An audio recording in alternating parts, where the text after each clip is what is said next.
and welcome to We the People. India is often described as the surrogacy capital of the world. It's become almost par for the course for couples, heterosexual or same-sex couples from other countries, often the West, coming to India in search of a surrogate mother. Now, surrogate mothers may be as old as mythology itself when it comes to India, but many other people are saying that this remains a vastly unregulated sector. At the heart of the debate is a basic question. When you rent out a womb, when you outsource pregnancy, are you exploiting poor women? But on We the People today, we look at the philosophical questions raised by a culture that we're calling rent a womb. Let me start with Dr. Indira Hinduja, if I can. As somebody who's in a sense often known as the mother of the test tube baby in India, when it comes to surrogate motherhood, is this something that you are entirely comfortable with as a medical practitioner? Yes. Among the 15% of infertility, surrogacy is required not more than 1 to 2%. It is a very good technique, would give an opportunity to the women who are really indicated, such as those who don't have the uterus by several reasons. And if used correctly and nicely, they not the gestational, but at least they have an opportunity to have the genetic child and also the pleasure of breastfeeding the child. They have the pleasure of raising the child of their own genes. You don't feel that the way you describe it, there's a lot in it about the opportunity for the childless couple, but very little about it treating the surrogate mother as a real person? No. Probably when you take the woman for the surrogacy, it is the woman who has already enjoyed the pleasure of becoming the pregnant. She knows how easy and how simple it. Any complication during the pregnancy. No, I'm not saying that. I don't know how many people would agree with that. Well. The woman who wants to become a pregnant, why the hell she wants to become a pregnant? Because she wants to enjoy the pregnancy. She wants to enjoy life within her. She wants to enjoy the labor pain. I've never heard about enjoying labor pain. That's a first. Please let me complete. No. Once she delivers on the table, again she said, "Doctor, when can I come again?" So that means it is also a bondage between the child and the mother. Okay. So it is not useless. So when the woman who becomes pregnant once, if she had any complication during pregnancy, during labor, that woman is never selected for as a surrogate. Okay, that's an important point to know. Dr. Anup Gupta is a preeminent practitioner in this area. What do you say to the critics who again say that in effect in India, when it comes to surrogate mothers, especially those picked by those who come from outside India, it's often poor women and it's women who are doing it for money. Now, one way of looking at it is, so what? So what? I mean, it's the woman's choice. The other way of looking at it is, this is exploitative because it is like commodifying not just the woman's body and her rights, but also the entire process of motherhood. To begin with, it is basically helping a couple, who are somehow, like Madam said, unable to conceive or unable to carry their pregnancy. And now we are talking about Indian patients. Indian surrogacy has been prevailing over years now. But now scientific achievement has come where you can genetically parent a child. You can create a child in a petri dish actually. No, but you can have the child in the petri dish only for 2 to 5 days. Yeah. Not for 9 months. Yeah. So you need a place to have a child for 9 months, and then only you can have a privilege to have a child of your own, genetically your own child, where you can see your image in the child. So you see no ethical issues raised by this? No, there are ethical issues. See, what was prevailing in India was, if you are childless, you adopt a child within the family, or you adopt from the, from the adoption agencies. Yeah. But now the changes have come. Scientifically you can have your own child. And by taking somebody's help, who is already a mother, and she knowingly does it, and she knows that she is helping a couple who are, So you're saying what's wrong with it? Renuka Chaudhary, you're a mom, but you've also been a minister in the key ministry when the first talk began about actually regulating this sector. What do you believe was the most disturbing aspect to you as a politician and somebody in this ministry that you felt the need to regulate it? Mainly because, if you leave the romance of having a child aside. This pleasure and the pain and this thing. When you leave all that and when you see it and God, somebody said that. No, that's the real world. that after you finish, I love babies, but then at teenage time, I thought I should bring a law that says parents can be opiated till adolescence is past. You know, that it should be legally done. After that, you love them again, but you do have that incubation period. So the point is that leaving the pleasure zone aside of this, our society can be very cruel to women. And surrogacy still has a stamp with a big question mark, exclamation, exclamation. It's not really an accepted practice. It was there in situ when you had the Hindu undivided family and you had communities which said, of my brother's son or God gave me, the God man delivered this child and all that. We all know that they were all surrogacies. You know, there were question marks on all of that. But the fact of the matter is women do get exploited. Poverty, unfortunately, in our country is a great exploitative tool. And a lot of women who go in for surrogacy are doing it out of compulsion. I don't know how much of the pleasure principle they enjoy. And they are often forced into it by the in-laws or by the husband or the families to say that kuch to mil jayega. You're not agreeing? You're not agreeing with this committee, Mohan? She's Just a a second. doctor. She's a good person. I'm a politician. You just don't agree. Neither none of the doctors None of the doctors agree. will. Half a second. I'll just let them talk. Doctors are very good people. I'm a good quack. I don't know if that accounts for anything. But the fact of the matter is, they don't know the real thing. They're sitting You mean just the other extreme. I think this raises so many questions. I think this raises... Very cynical. Okay, we've heard some very strong phrases here. I've got lots of people waiting to speak.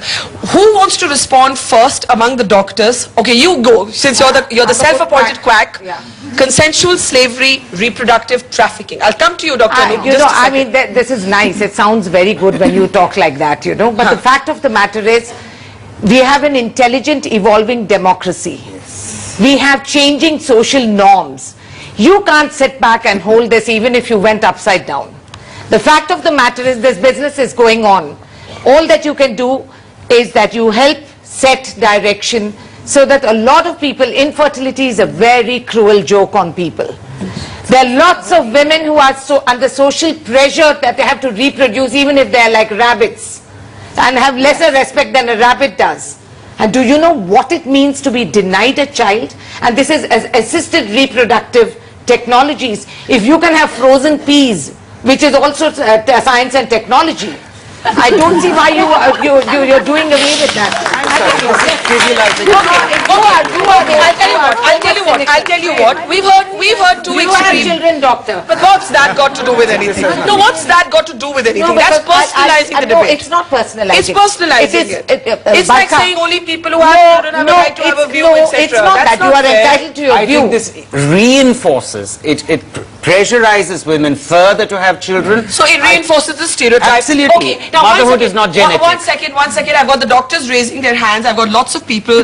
A quick word from Meghna Gulzar, who ahead of the curve many years ago made actually a movie, a fictionalized movie about a lot of the emotional conflicts that come up when two people try and get into this kind of situation. What made you actually put this on the big screen? Actually, I'm very surprised because it's the second time I'm here. We're doing this, Yeah. once again. But the layers and the dynamics of the discussion have become so much deeper Yeah. now. Now we're talking about gay couples. Now we're talking about, medical tourism. All of those dynamics have come in which were not there when I made the the movie. film, yeah. I wanted to make a film which transversed various kinds of relationships, whether it was a friendship, whether it was a husband-wife relationship, whether it was the experience of a young couple trying to have a baby, and then I threw the curveball in of when you cannot have your own child and you have your best friend carrying your child for you, Yeah. how that can complicate things. There are no easy answers. It's a completely So you were grey looking area. at the emotional terrain, not the commercial terrain, and of course a lot of people who run adoption agencies who've adopted children are wondering what's with the obsession to have a biological child, that you would go to this degree. That's an aspect that we're going to look at in just a moment. We've also got Ravina Tandon joining us from Mumbai, who has experienced both the experience of biological motherhood as well as adopting children. Ravina, there is this raging debate around surrogacy, and you're somebody who's actually experienced both sides. You've experienced the biological process and the the adopting process. Where do you stand on the surrogacy debate? I totally disagree with the fact that it kind of, leads to human trafficking and exploitation of women. Yes, to a certain degree, I think that was Renuka ji who said that there can be a certain degree of, exploitation of women, where maybe husbands or families, because of, financial issues, can force women into doing this. But that can be regulated and should be regulated, but I see no harm in surrogacy. I also agree with the fact that not only us sitting here can make a judgment on this, because one should even get couples who are actually really craving for their own child. So who is anyone to steal that happiness away from anyone? And if this was so the case that it will lead to human trafficking or whatever, then I think kidney transplants should not be done, heart transplants should not be done, any kind of transplants, then you just stop science. Would you have ever considered surrogacy for yourself? Honestly, I have, but my husband's not so keen. I do feel sometimes you also, for women, for me, I have this water retention problems, etc. I've had 2 kids already. I love kids. I would, like someone was saying, the pleasure of being pregnant. Maybe considering the, morning sickness and all, I might not go through it again, but I would love to have another baby. If not, I'm actually all open to adopting all over again. But would you ever have been open to surrogacy philosophically? Yes, why not? If I had problems and if I could not conceive and that was and if IVF was not working and blah blah blah, whatever, I would definitely go in for that. I see no harm in that at all. All right, Raveena Tandon, thank you so much for your candor and for sharing your personal story with us. Laurel, you're sort of going to get a lot of the tough questions because you actually run an agency that brings in a lot of people from outside India and enables them to find surrogate mothers in India.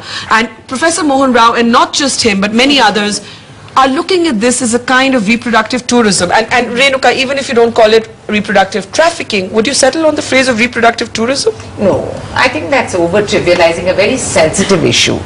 It's not. It's accessing technologies. If you can do telemedicine and get your heart right.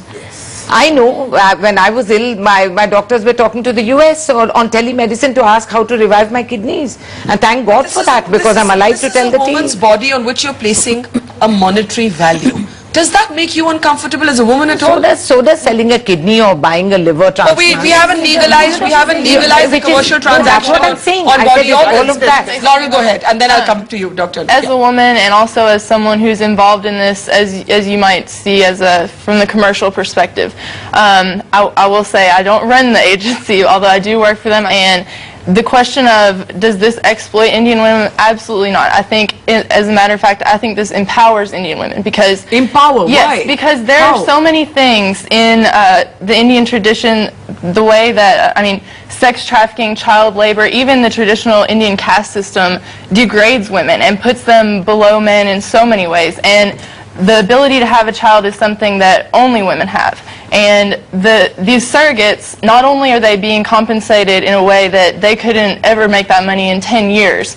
and they're making it in 1 year, and they're able to make a change for their families, educate their children, change their lives completely, but they have the respect and the love and the gift that they're giving a blessing to the parents. Okay, now hold that thought. You don't agree with that? Can I ask Laurel, Yeah, Namita, go why ahead. India? Why is India this destination? Why not America? Because in America, Is it because it's cheaper here? Is it Yes. because it's Yeah. cheaper So here? I'll put it to you this way. I would it's like not, to yes, answer yes, the question. it's not just about the money. In America, I can say from a personal standpoint, one of my friends who I traveled here with in January had a child through surrogacy, and he had spent years and thousands of dollars on trying to have a child through surrogacy in America, and actually was about to go through it with this one woman, and she was going to claim the baby. There's the point. Yes. Okay, let's do one thing. Indian women Let's do are one just thing. Namita. exploited because they are uneducated, they don't know what their rights are, and everybody takes them for a ride. But that's why it needs to be regulated. They need to be Okay, educated. that's why I don't India. feel it's an informed choice. Yeah. American women have the awareness and they're informed. If That's why you they go don't back, have we it. want it to be. Okay, may I just request you all to speak one at a time? Dr. Gupta, and then I'll come back to Namita. Yes, go I ahead. totally disagree what people are saying. But answer Namita Chandy's question, why India? And the perception is it's cheaper here.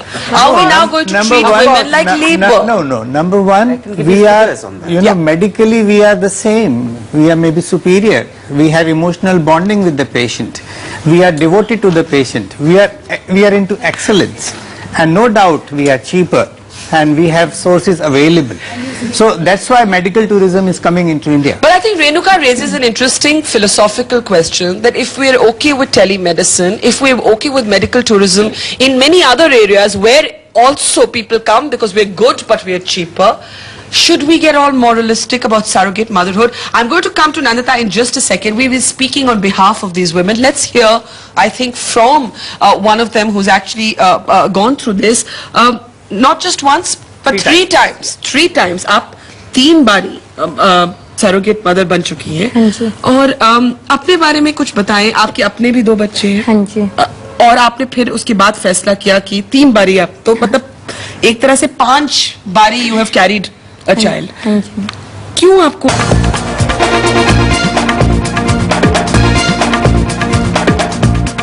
Welcome back to We the People. We're debating the legal and moral issues that are raised by the notion of surrogate motherhood as this becomes an expanding area of development in India. Before we go back to our panel, let's take some questions from you. Yeah, commercialization is here to stay. I mean, you cannot wish it away.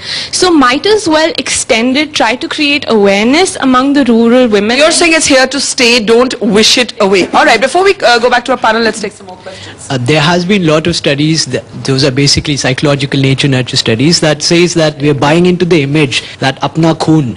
So that is why we are going forward with this IVF. Why not adopt people who are millions out there? All right. Why not adopt? Why not adopt? And I've got many hands. I'll make you also. I'll take one more question. Yeah, so I wanna reply to that. Adoption, I see primarily 3 drawbacks. Firstly, the number of infertile couples is many more that of the infants available for adoption. Yes. And secondly, most infertile couples do not adopt because they want a genetic link. And thirdly, they get to wait about 3 to 7 years on an average. I mean, how many couples would be willing to wait that long? All right. Well, that's one of the answers that maybe Dr. Hinduja would have given. Let's take one more question here. There are 5 individuals involved in a surrogate baby. One is the egg donor, second is the sperm donor, third is the surrogate mother, and fourth and fifth is the actual parents who are going to have that baby. My question is, who is the ultimate owner of the baby? I feel you are absolutely wrong. It is egg from the wife, sperm from the husband. Not true. Just a minute. Just a minute. Absolutely. Not necessarily. That could be one scenario. For the audience, it seems like only Japanese couple and Manji baby delivered is only surrogacy. Yeah. Let me tell you, 50% of the patients where we are doing surrogacy, it is a medical indication. Where the eggs are from the lady who is the commissioning parent, sperms are from the husband. Okay, I am coming to you. Yeah. If maybe, female is not menstruating, she is menopausal, maybe egg is from a donor, but husband's sperms. But can I put it to you more simply? What happens, in this case we've got, our friend here saying, I was not attached.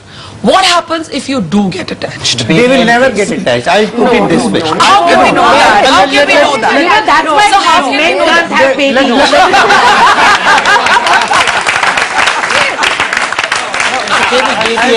Okay, let's give the question to Indira Hinduja and Renuka. First of all, let us not inform wrongly to our public. Okay. What you said, gentlemen, it is very, very wrong.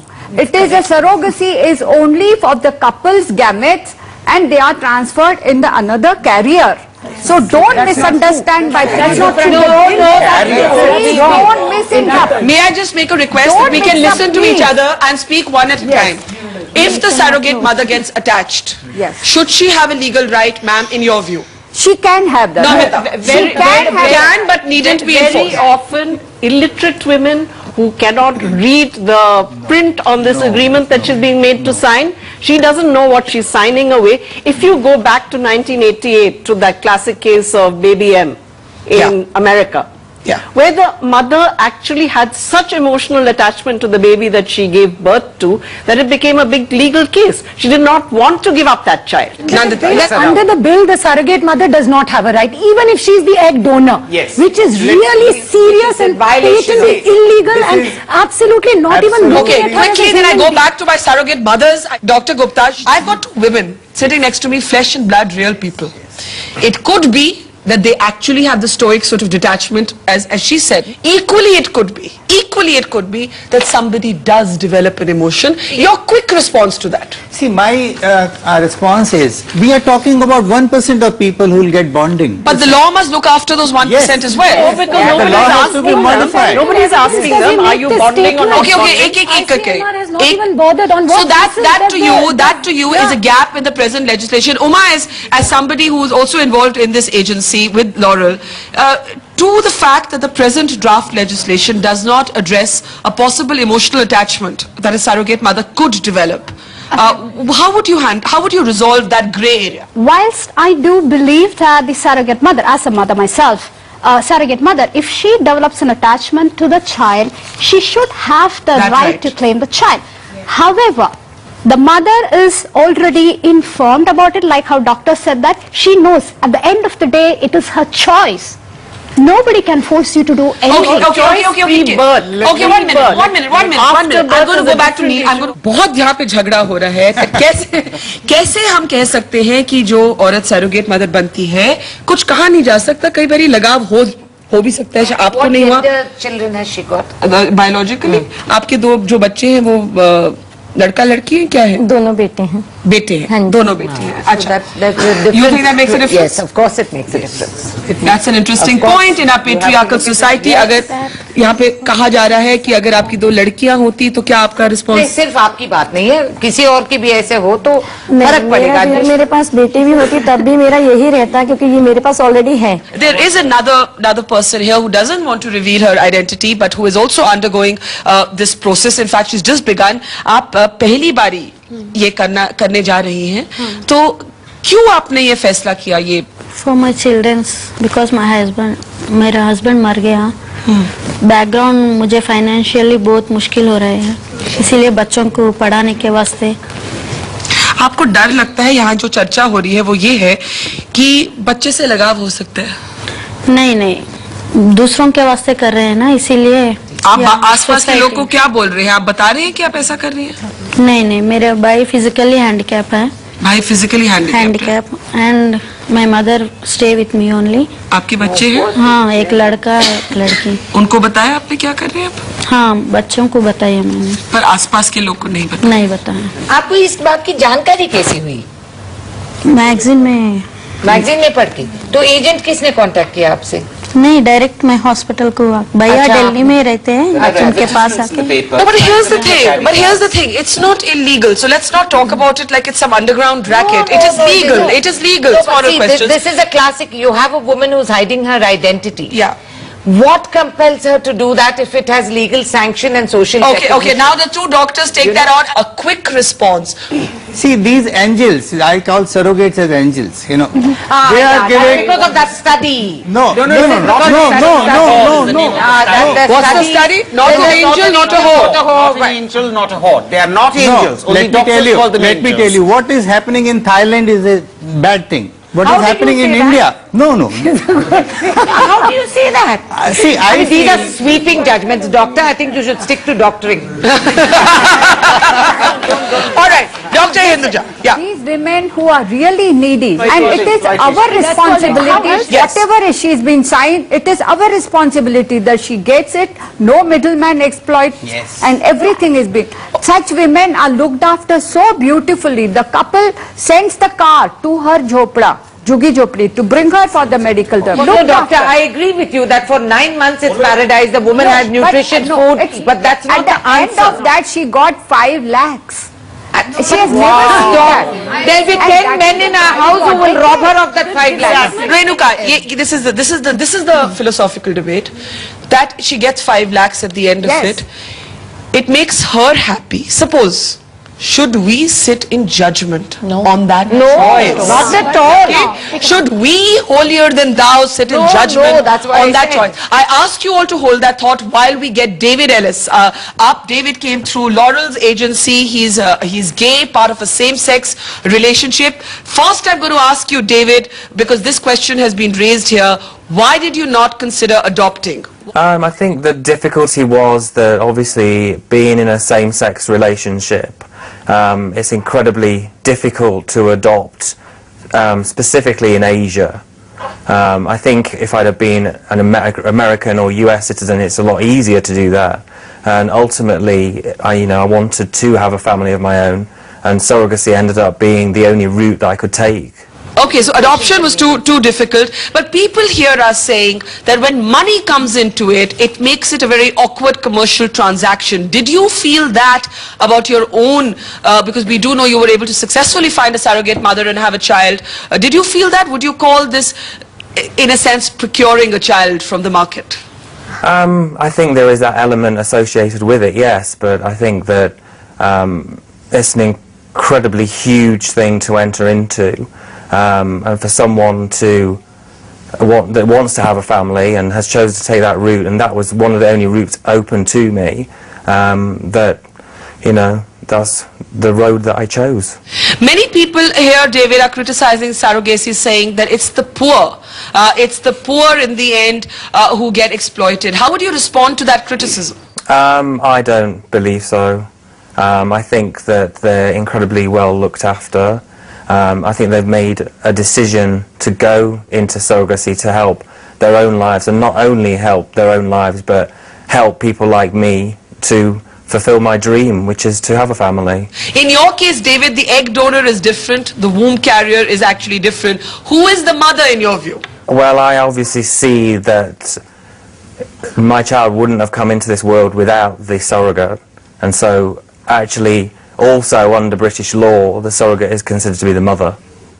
Okay, thank you, David. Interesting response, saying under British law it's actually the surrogate mother who has the legal rights to mother, but saying, look, I'm a gay man, I couldn't actually adopt. Meghna, any thoughts on that? And then I'll come here to Nandita. And this is what we were, what we agreed on earlier, is that if it is fulfilling certain desires, certain wishes or needs or aspirations of whether the person who wants the child or the person who needs the money, why are we sitting in judgment? Okay, we're going to do one thing. Where is the line between not sitting in judgment on somebody's personal choice, but not encouraging something that may be exploitative? Does the draft legislative bill actually do that? I'm going to take 4 or 5 questions before I go around the panel. Yes. अगर आपको पैसे की problem नहीं होती तो आप ये करते?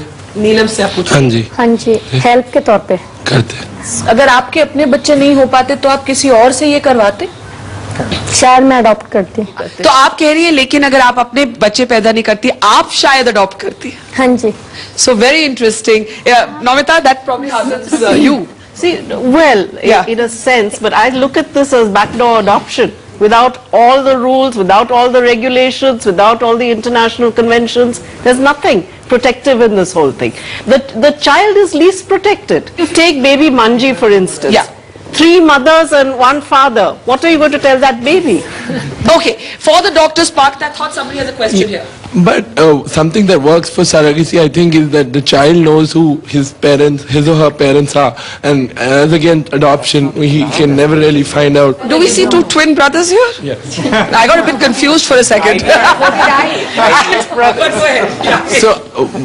So if it's done in a legitimate way, and if the surrogate mothers well compensated, then I see no harm in it. So you think this is a good idea and you think it's a bad idea. All right, so twins aren't identical in everything. Why would somebody in the metros or some woman just do it for the sake of helping their friend? Okay, Dr. Hinduja, take that question, and then Dr. Gupta. The program is there. Let it popularize. Let everybody come forward. We are not trying to go and search in any juggi jobri. Will you do But as she said, I would not economically have been able to afford responsibility. Quite frankly, this is money power responsibility. 1 minute, I've just lots of hands here. Go ahead. It is based on a contract. I mean, there is a statute on the anvil. It's based on a contract. How much of that contract provisions is voidable? Say, for instance, the 2 parties, the surrogate mother and the commissioning couple. Now, if they if they join hands and if they bring down certain provisions in the contract saying that if the baby which is delivered is physically handicapped, then I'm not going to accept it. Who would accept it? Is this a surrogate mother? Number one. Legislation. Number one. Number two, what happens during conception if the commissioning couples expire? I mean, how much of that contract is justiciable? That is I think there's some great questions here. Dr. Gupta, why don't you take that? I need to take a break after that and one more question. If something happens to the couple, somebody expires, there is a very clear contract, how it will proceed. We are in a very, very primitive stage.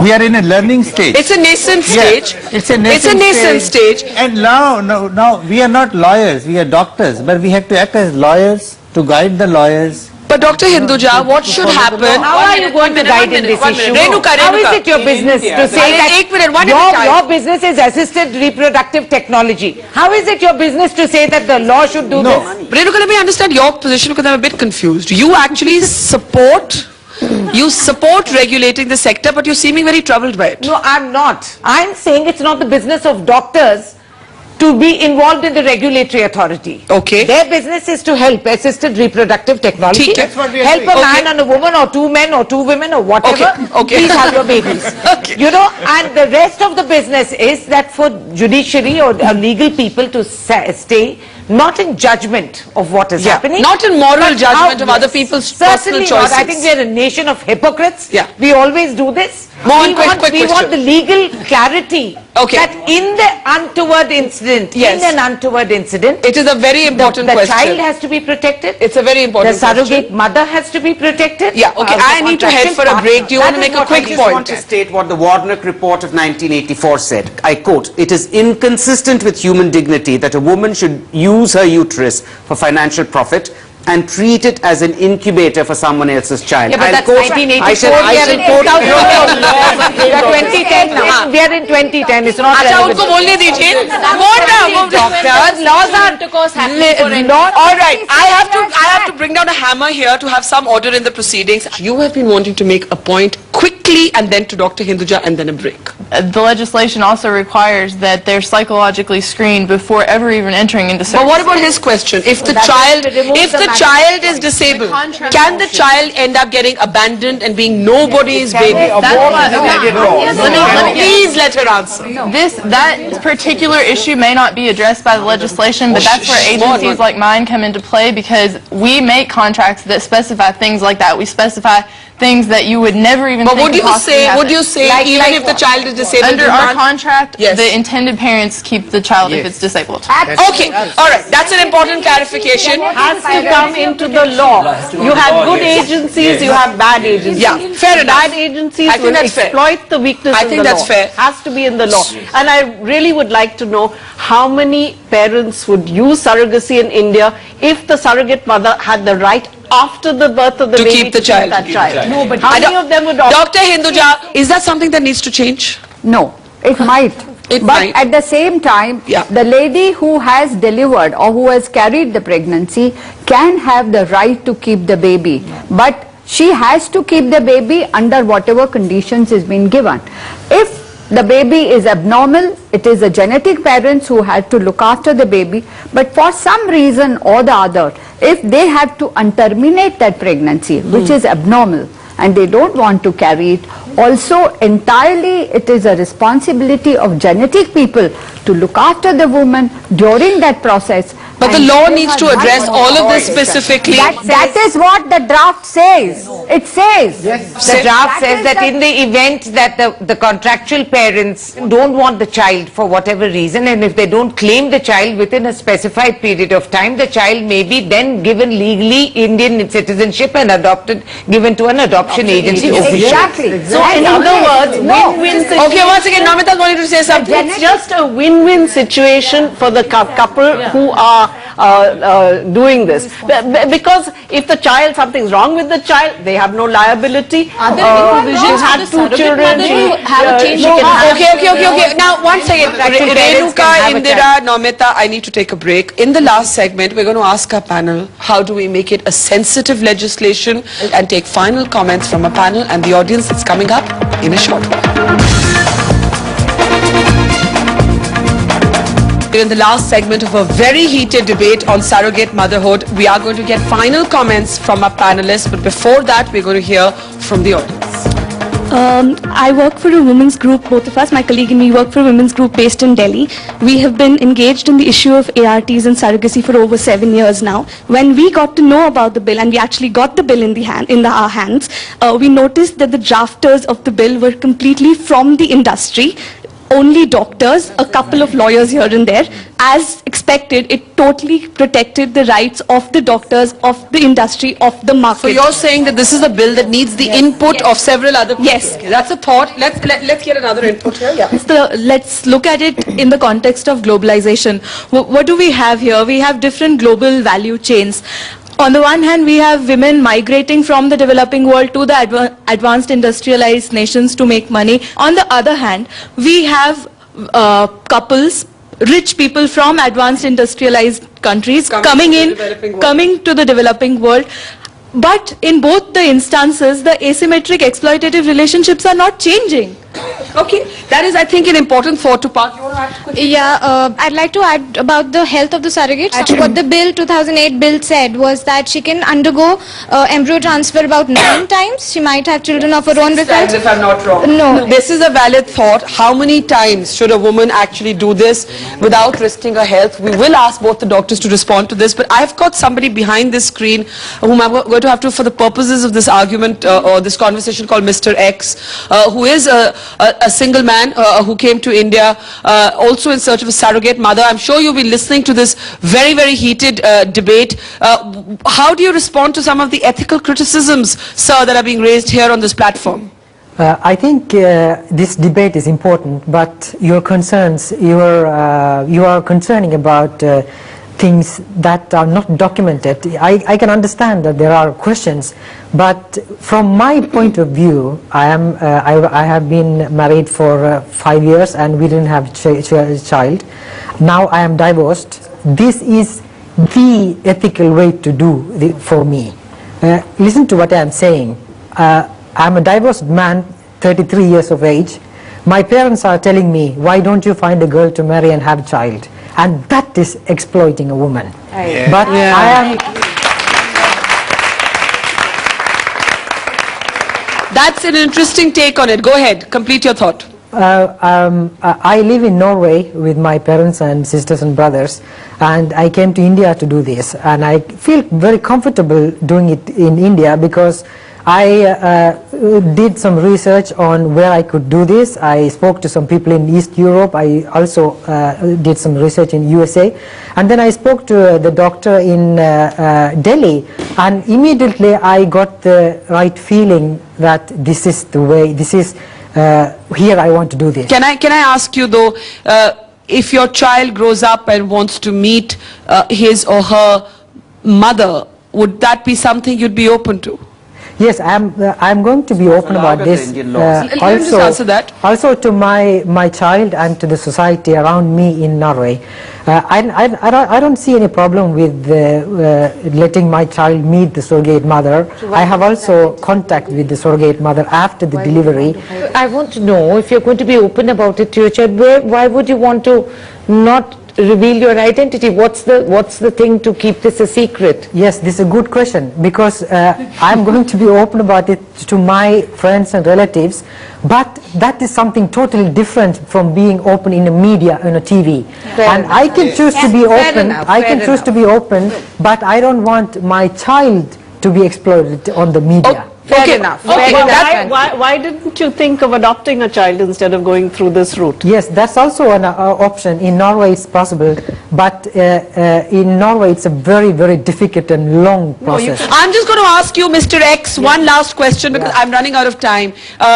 People are saying when you put the value of money, in some ways it cheapens it, it makes it a transaction. Your quick thought on that?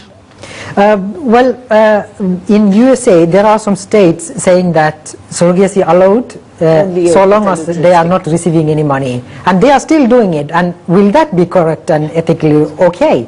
So I mean, I feel comfortable compensating the surrogate mother. I think that's an important point to make. The reverse point is also important. We are making the point that when money changes hands, in some ways it cheapens the women. Think of it the other way. Why shouldn't the woman get something out of it, Renuka? No, I've never said that they shouldn't get out of it. I was the one who said that we just need to regulate so that we can protect both the mother and child from exploitation.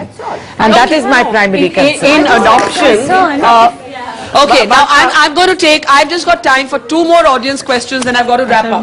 Nobody goes for surrogacy out of doing social service. It's generally out of poverty. But is surrogacy becoming a new way of employing women?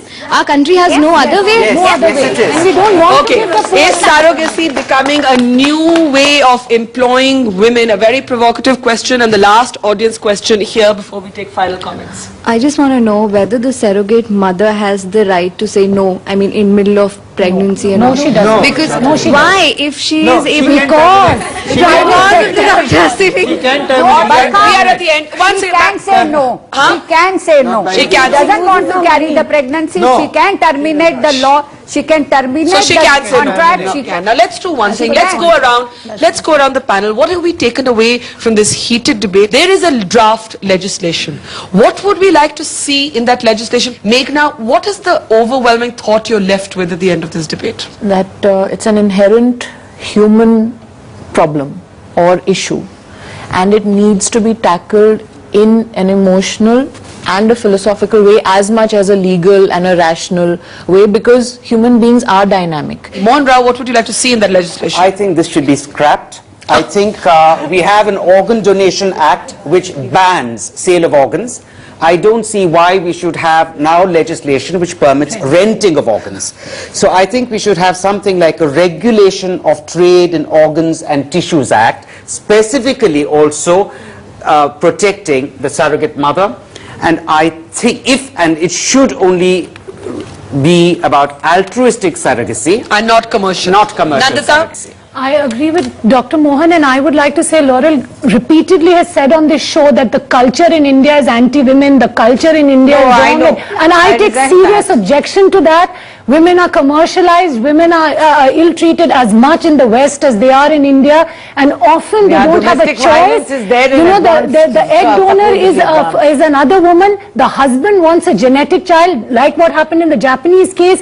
Women get belittled when they are made to feel, unless you have a genetic I think that's child, an important it's not legitimate. I think that's a that hugely you're a important woman. point. Namita, what would you like to see in this legislation? First of all, this legislation, the draft needs to be open. Nobody is getting a good close look at it. It's very hidden, and I think it's driven by vested interests. Okay, Dr. Gupta. We have to just, guard the interest of the surrogate as well as the commissioning parent. Yeah. There should And be the child, and the child, yes. Yeah. And the child. Okay, Dr. Hinduja, last thoughts. First of all, I will answer. This draft is on internet. Okay. It's open for everybody. Whoever wants to go can go through. Will you just listen to Okay, me? let us speak. Let us go speak. through that. Let us speak. Let us and speak. they had at 4 metros public debates. Okay. It was invited, announced, many people came, radio came, TV came, everywhere, and the comments were invited. Please give the suggestion. What It would is you not like to see, final. ma'am? As a last It thought, is what not would you final. like to see in this I legislation? feel that whatever our culture, whatever our society demands, please give the suggestion.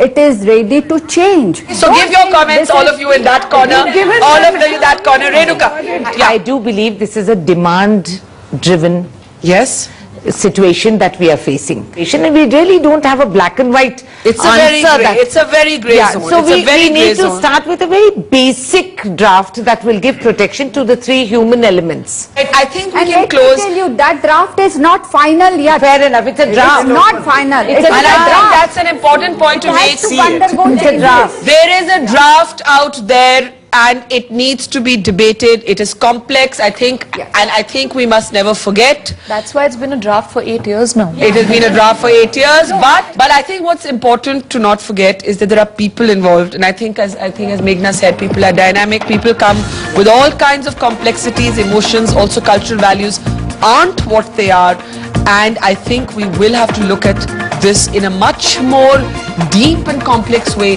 then we have, let's not draw the battle lines between for and against. they're not. Let's find that Let's complex look for area solutions in the together, middle and find the cohesive solutions. solutions. Thank you so much. We'll end on that note.